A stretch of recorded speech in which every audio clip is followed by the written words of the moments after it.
Fala galera, hoje a gente vai resolver o problema retas da UBI 2024. Meu nome é Arthur Lobo, eu já fui 4 vezes ouro na UBI, primeiro lugar da América Latina e bronze na Olimpíada Internacional de Informática, e hoje vou ser o professor de vocês. Vamos direto pro problema. O link do problema vai estar aqui na descrição, quando ele for colocado lá no NEPS. Por enquanto, vamos ver o PDF dele aqui. O problema chamado retas, e o enunciado é o seguinte. Você vai ter um artista que vai desenhar várias retas num grid de 2 dimensões, num grid infinito de 2 dimensões. Cada reta, cada uma das linhas que ele vai desenhar, vai ser representada por uma equação da reta, que vai ser y igual a vezes x mais b. Então, o a vai ser a inclinação da linha, né? Então, vai ser a inclinação dessa linha. E o b vai ser o ponto em que a linha cruza o eixo y. Então, nesse caso aqui, essa daqui é a linha que seria do menos 2 vezes x mais 9. Menos 2, porque a inclinação para ela é negativa, né? É para baixo. E ela desce, quando o x aumenta em 1, ela desce em 2, e mais 9 porque no eixo y, né, quando x igual a 0, o valor dele é 9. Então essa aqui é da menos 2 vezes x mais 9. Então você vai ter várias retas que vão ser representadas por esse par AB. O que ele vai te falar é, ele vai desenhar várias dessas retas em todo o grid, ele vai desenhar várias. Então aqui, por exemplo, com várias retas, então cada uma delas vai ser representada por um par, e ele quer saber ele está interessado nos cruzamentos de duas linhas, ou seja, quando duas linhas se cruzam aqui. Nesse ponto A, essa linha que está descendo cruza com essa linha que está subindo nesse ponto A, por exemplo. E o que ele fala é, dado dois valores delimitando o eixo x, x1 e x2, delimitando o eixo x assim, ele quer saber quantos cruzamentos dessas linhas vão acontecer nesses dois delimitadores do eixo x. Ou seja, nesse intervalo de x1 até x2. Então, x1 é menor ou igual a x2. Então, quantas interseções, quantos cruzamentos acontecem ali? Então, ele dá um exemplo com essas 4 retas. Então, se você tem essas 4 retas aqui, inclusive uma reta pode ter o a igual a 0. Então, ela só vai ser reta, né? Vai ser, tipo, sem nenhuma inclinação. Ela vai ser paralela ao eixo x. E vão acontecer todas essas interseções. Porém, só 2 delas acontecem do x1, que no caso aqui ele fala x1 igual a 3, x2 igual a 7, 2 delas acontecem do x1 até o x2, que é essa interseção D e a, que no caso é entre essas retas aqui. Então, dando uma olhadinha a mais nesse exemplo, fica um pouco mais claro o que ele pede. O que ele vai pedir no total? Ele quer saber, dado esses x1 e x2, uma vez só, esse x1 e x2, quantas interseções acontecem de x1 até x2. Então, né, a primeira linha vai ter o n, o x1 e o x2, e as próximas linhas vão ter vários pares representando qual é o ponto inicial e a inclinação e o cruzamento com o eixo y de cada reta. Então, o a e o b de cada uma das retas nas próximas n linhas. Então, o formato vai ser esse aqui. Qual é o n, qual é o x1 e o x2, e aqui vão ser as retas, né, o a e o b de cada reta. Vamos para as restrições totais. A gente vê aqui que o x1, x2, a de I, b de I, todos eles vão ser muito grandes e podem inclusive serem negativos, mas o n ele vai até 10 à quinta. Então a gente tem que fazer alguma coisa em cima desse n, né? Sem usar muito as coordenadas na complexidade. E também fala que não tem duas retas iguais, né? Não vão ter duas linhas iguais. Vão ter vários subtasks. Vale a pena pensar com cuidado na hora da prova. Você tem que pensar em todas as subtasks, se você não conseguir fazer o problema inteiro. Mas vale a pena pensar com cuidado. Nessa subtask 4 e 5 são interessantes. Elas são legais com um problema um pouquinho diferente do original. Tem algumas restrições a mais aqui sobre o x e sobre o a. Mas aqui vamos pensar em 3 níveis do problema. Primeiro essa subtarefa 2, essa subtarefa 3 e o subtarefa 7, que é o inteiro. Então vamos para esses 3. Então vamos agora ver como resolver a subtask 2, n igual a 2, quando são só 2 retas aqui. Então a gente vai ter essas 2 retas, vamos falar que essa aqui de cima ela vai ter um A1B1, a de baixo vai ser um A2B2, né? A inclinação e a constante dela. A gente quer saber se o ponto de interseção dessas 2 retas acontece entre x1 e x2. Tem como fazer esse ponto de interseção bem simples, fazendo, eu quero que A1 vezes x mais B1 seja igual a A2 vezes x mais B2.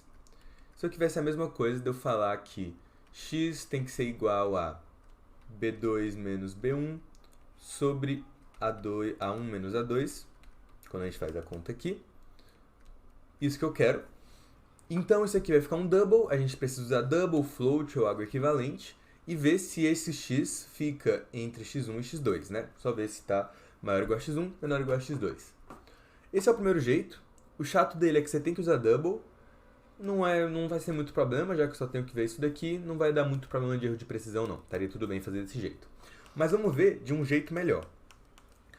O que é necessário para essas duas retas se inverterem? O que é necessário é que aqui, essa reta 1, ela começa sendo menor. Então aqui, primeiro vem a reta 1. Aqui, na esquerda, primeiro vem minha reta 1, depois vai minha reta 2. E na direita, primeiro vem minha reta 2, depois vem minha reta 1. Então elas se inverteram. Na direita e esquerda, eu quero dizer em x1 e em x2. Basicamente, deixa eu botar de outro jeito. Em x1, a ordem é 1, 2. Em x2, a ordem é 2, 1. Então, teve essa inversão. Os dois, aqui o 1 vinha primeiro e aqui o 2 vem primeiro. O que eu posso ver é, se o valor que o A1B1 a reta 1 estava em x1 é menor do que a da reta 2 em x1, e depois ela ficou maior, então se o menor depois se torna maior, então quer dizer que em algum momento no meio eles se intersectam. Porque se 1 começa menor que 2 e termina maior que 2, quer dizer que em algum momento eles foram iguais. Então, esse é um jeito de fazer. E vamos ser mais específico nesse jeito. O que eu quero fazer é definir duas coisas aqui embaixo. Aqui, primeiro, vamos definir y1 e y2. y1 de i vai ser qual que é a reta i aqui, qual que é o valor da reta i em x1. Então, y1 de i vai ser a de i vezes x1 mais b de i, y2 é a mesma coisa, só que para x2. E aqui do outro lado, vai ser a condição que tem que ser satisfeita para que a reta 1 e 2 se intersectem entre x1 e x2, que é o quê? A reta 1 começar em y1, né, ser menor do que 2, mas em x2 ser maior do que o 2. Ou o 2 começa sendo menor e termina sendo maior. Se uma dessas duas forem satisfeitas, então, beleza, eu encontrei essa inversão. Posso só fazer esse if e acabou. Mas como que a gente faria para várias retas? Vamos ver como que a gente faria aqui. Tenho várias e várias retas. O que eu posso fazer quando eu tenho várias retas? O que a gente vai fazer é, primeiro, para uma solução quadrática, a gente já sabe, né, resolver agora essa subtask 2 de 16 pontos. Vamos pensar em como resolver a 3 de 12 pontos em n menor ou igual a 1000, ou seja, em O de n ao quadrado. Como que a gente pode fazer isso? Vamos olhar para cada par de retas, então eu posso olhar para cada par de retas I e J, e quando que essas duas retas vão ter invertido? Vai ser se o I começa sendo menor, né? O I começa sendo menor ou igual ao J, então o I começa sendo menor, e depois, né? Então, end, depois ele fica maior. Então, y2 de I fica maior ou igual a y2 de J. Ou então, se for o inverso disso, né? O J termina aqui, o J começa sendo menor e depois termina sendo maior. Então, para não escrever de novo, né? Que nem eu fiz ali do outro lado, deixa eu só duplicar aqui. A mesma coisa, mas o contrário dá para fazer sendo o contrário assim também. Então, o y1 começa sendo o maior e termina sendo o menor. Basicamente, a reta I e J se invertem. Então, aqui, por exemplo, todas as retas se invertem em algum momento, né? Eu tenho todas as inversões. Aqui o 1 e o 3 se invertem, o 1 e o 2 também se invertem, e o 2 e o 3 também, todo mundo se inverte em algum momento. Eu tenho, né, todas as três interseções. Por que isso acontece? Vamos colocar isso aqui de lado agora. Vamos ver outro jeito. Vamos ver outro jeito de outro jeito de fazer essa mesma coisa. Vamos pensar em qual que é a ordem inicial, né? Que nem a gente fez lá só com 2, só que aqui com 3.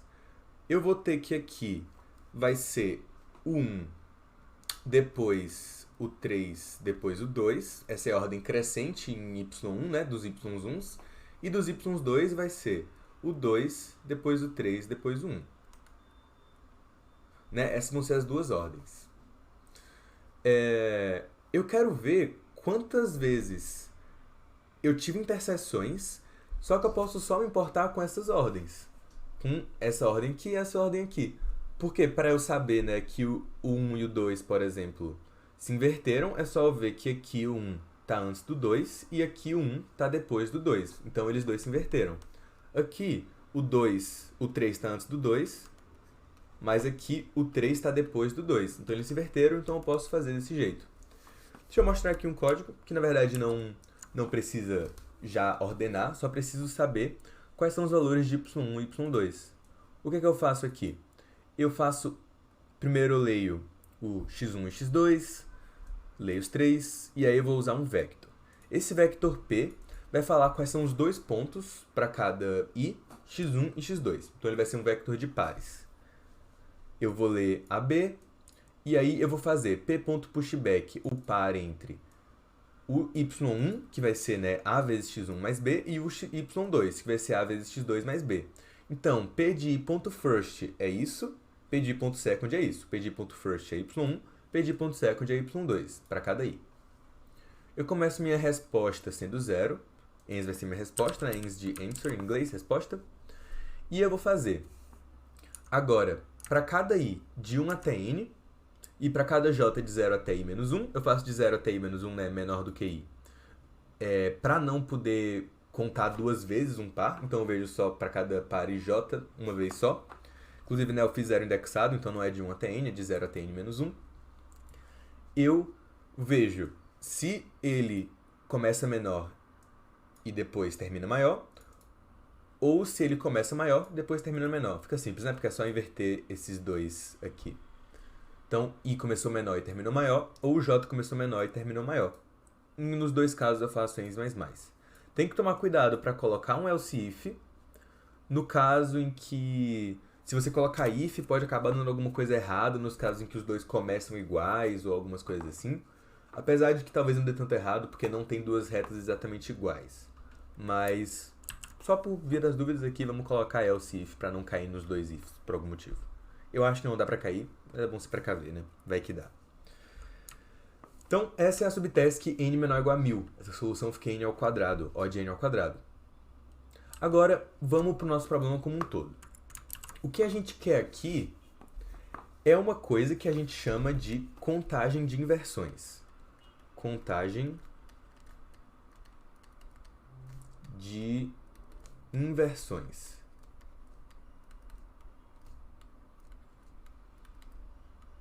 Eu quero contar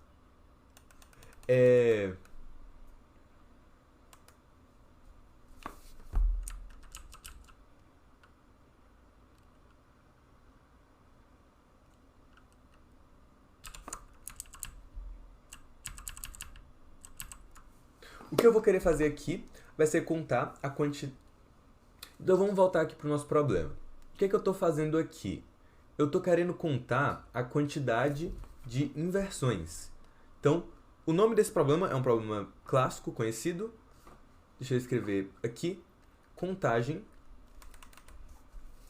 Ele é conhecido como contagem de inversões. Contagem de inversões. O problema clássico, eu abri aqui algumas aulas do Noik sobre isso. Vou botar aqui no link da descrição essas aulas. Foi até eu que escrevi a aula também. Então, ele fala aqui, o que é uma inversão? É um problema um pouco mais simples do que esse, a gente vai reduzir o nosso problema para contagem de inversões.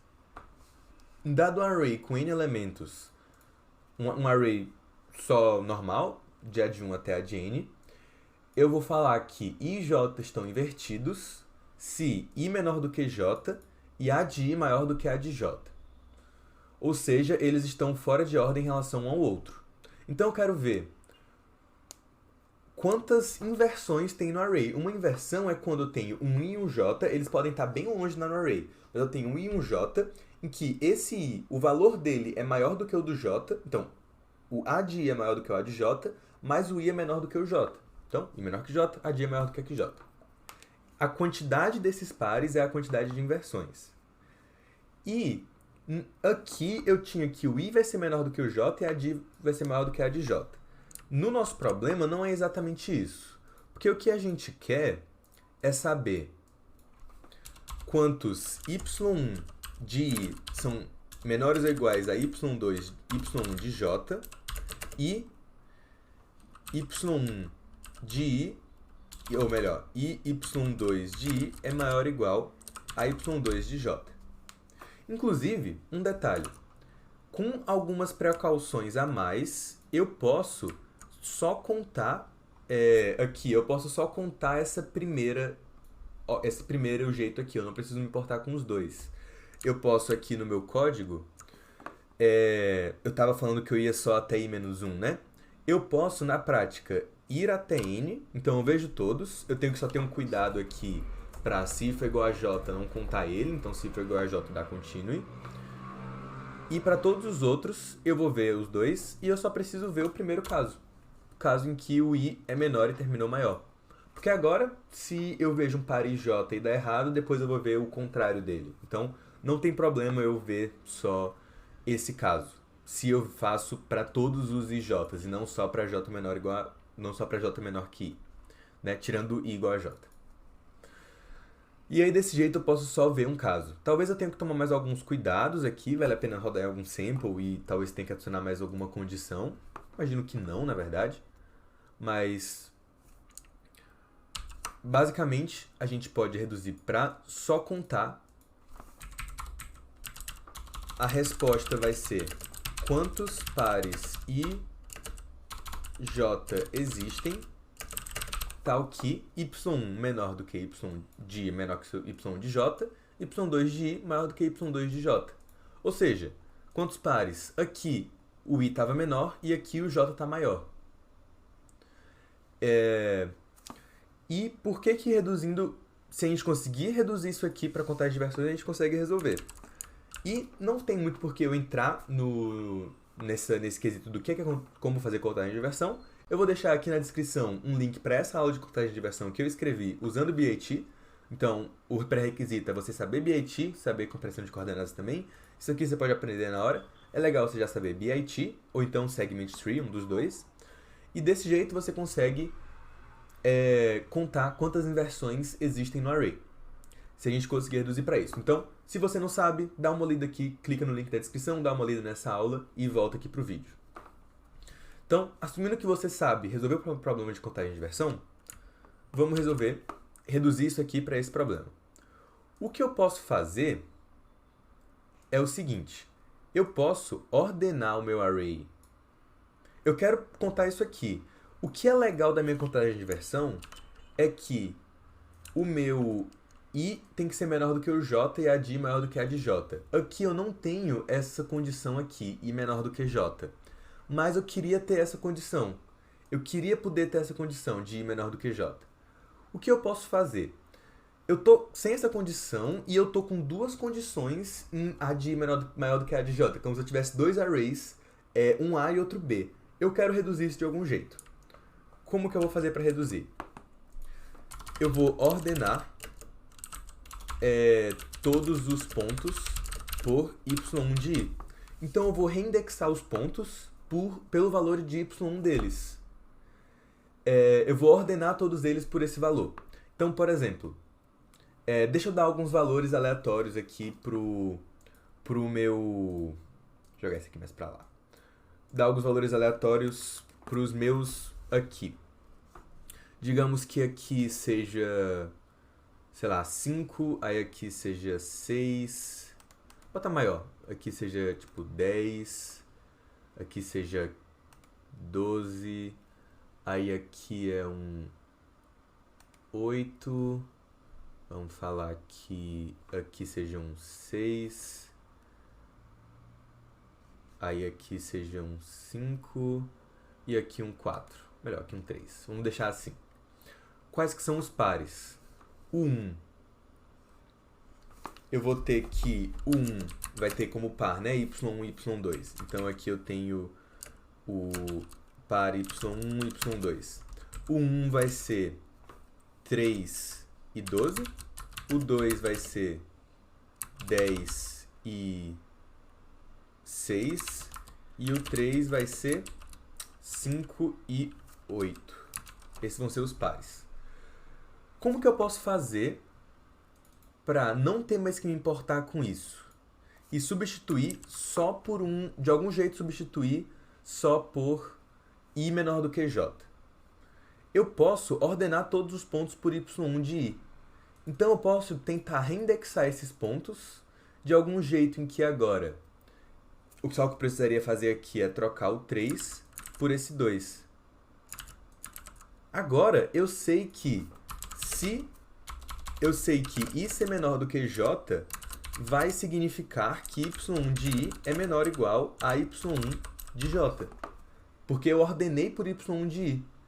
Então, eu posso substituir, falar que y1 de i tem que ser menor ou igual a y1 de j.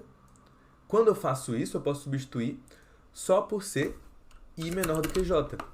E y2 de i maior ou igual a y2 de j. Eu posso substituir por isso quando eu ordeno por y1 de i. Lembrando que eu ordeno por y1 de i e os y2 também vão mudando, né? Eu tenho que manter os pares y1 e y2 juntos. Basicamente, eu vou ter aqui, voltando nesse meu código, é basicamente como ordenar esse p pelo ponto first, dando prioridade para o ponto first. Agora eu reduzi meu problema exatamente para inversões. Aqui ele falava que a de i maior do que a de j. O detalhe é que aqui é y2 de i maior ou igual a y2 de j. É maior ou igual e não maior. Porque o caso de igualdade também tem que ser contado. Então, agora vamos ver, de fato, como é que fica o código disso. E aqui está o código disso. Eu continuo fazendo esse p e contando esse p.pushback. Só que agora tem essa parte aqui, compressão de coordenadas. Vendo a aula lá de BIT, você vai ver essa parte de compressão de coordenadas, mas só para relembrar aqui, basicamente, o que eu tenho que ver, né, y2 de i maior do que y2 de j, aqui eu vou ter o 12, o 8 e o 6. Essas coordenadas podem ser muito grandes e podem até ser negativas, mas para conseguir usar elas numa série ou numa BIT, é legal que eu faça com que sejam coordenadas menores. Seria o equivalente a falar que esse 12 aqui, na verdade, é um 3. Então, isso aqui, na verdade, é um 3. Isso aqui, na verdade, é um 2. Isso aqui, na verdade, é um 1. A quantidade de inversões desse array continua igual se eu reindexo desse jeito. Então, isso que a contagem de inversões faz. Ou isso que a compreensão de coordenadas vai fazer. Então, voltando aqui para o código. Eu faço que nem eu fazer da outra vez com array p. Isso aqui tudo é a contagem de inversão. Isso aqui tudo, quer dizer, é a compressão de coordenadas. Já vai fazer mais sentido essa compressão de coordenadas. E aqui eu estou ordenando meu array P. Eu vou fazer um comparador para ordenar ele. Porque meu array P, né, ele é dos pares y1 e y2. Esse aqui é meu comparador personalizado. Ele faz com que eu ordene do jeito que eu vou falar aqui. Se o y1 for diferente de y2, eu vou colocar primeiro o que tem o menor. Então, o ponto first é o y1. Então, eu vou colocar primeiro quem tem o menor y. Então, a ponto first menor do que b.first. Coloco primeiro quem tem o menor y. Depois, eu vou colocar, se os dois forem iguais, o desempate vai ter que ser o maior y2. Porque eu tenho que ter o meu caso de igualdade. Isso aqui você vai fazer mais sentido se você pensar em corner, em que as linhas, elas se intersectam exatamente aqui no final, alguma coisa assim, uma coisa tipo assim, se intersecta no final, e também quando se intersecta no começo. Isso é o exemplo de entrada 3. Então, dá uma olhada nesse exemplo de entrada 3, vai fazer sentido o porquê que é importante ordenar desse jeito e não só ligando para esse aqui. Então, tem que ser menor y1, se os dois forem iguais, maior y2, senão vai dar errado. E tem outro detalhe que fica um pouco diferente também, tem que fazer algumas alterações. porque eu tenho que ver y2 maior ou igual a y2 de j. Então, y2 de i maior ou igual a y2 de j, não só maior. Então, quando eu faço minha inversão aqui, eu tenho que fazer eu faço zero indexado, então eu faço i menos soma de x menos 1, não soma de x, que é como normalmente eu faria numa contagem de inversão normal. Isso aqui por causa dos casos de igualdade.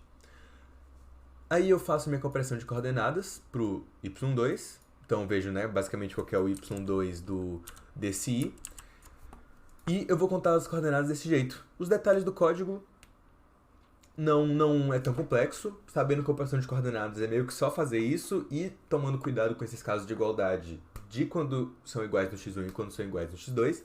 O mais importante era mais saber reduzir um problema que não era contagem de inversão para contagem de inversão.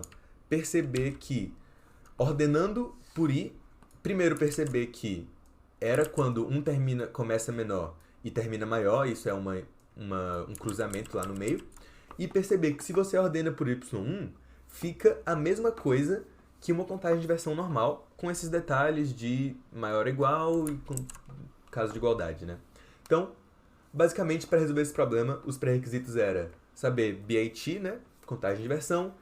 Outro jeito, se você não souber BAT, se você conseguir contar inversões por merge sort, também dá certo. Aqui eu tenho um código que faz isso com merge sort. Então, usando o merge sort também dava para fazer, também passava.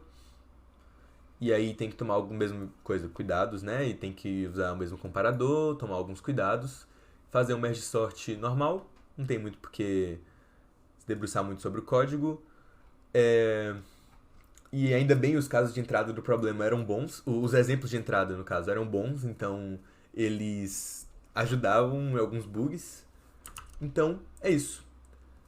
Essa é a solução do problema retas da OAB 2024. Quaisquer dúvidas que vocês tenham, podem entrar aqui na descrição. Se você gostou desse vídeo, não se esquece de se inscrever no canal, deixar um like aqui embaixo e também deixar algum comentário falando o que você achou do problema, o que você quer que a gente ensine aqui no canal e quais outros vídeos você quer ver. Se você gostou da nossa aula e quer ter mais aulas como a gente, quer se preparar para a OBI, OBM, OBF, qualquer outra Olimpíada, entra no nosso site, manda uma mensagem pra gente aqui para marcar uma aula experimental. Nosso site é pod.digital, vai estar tudo aqui na descrição. Vejo vocês na próxima.